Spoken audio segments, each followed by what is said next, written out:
the Maximally Great Unicorn. Hey everyone, welcome back. Today, we're diving into a fun little thought experiment that completely breaks the presuppositionist argument for God. You've heard of the maximally great being argument, right? Well, get ready for the Maximally Great Unicorn. Yeah, you heard that right. Let's get into it. So, you've probably run into a presuppositionist before. You know, the type who insists that without God, you can't even use logic or morality. They'll say things like, how do you define good without God? Yeah, that one. Classic. But let's play their game for a second. Let's accept their logic and take it one step further. If everything needs a foundation, then we have a problem. Because if morality comes from God, then it's just subjective to God's nature. And that's a problem for presuppositionists, because they insist that morality must be objective and can't come from a mind alone. So, what's the solution? Simple. We need a maximally great unicorn. Okay, so what is the maximally great unicorn, or MGU for short? Well, according to our totally flawless logic, the MGU is a being that exists outside of space and time. It has always existed. It created God, and it is the true foundation of all objective morality. I mean, think about it. If God can't ground morality without it being subjective, then we need something greater to explain it. That's where the maximally great unicorn comes in. Now, some of you might be thinking, wait, this sounds ridiculous. Yes, it does. But here's the thing.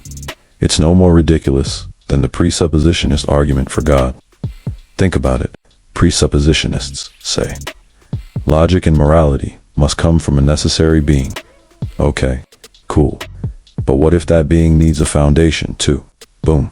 Maximally great unicorn. Now, if you bring this up to a presuppositionist, they're going to panic. Here's what they'll say. 1. But there's no evidence for the unicorn.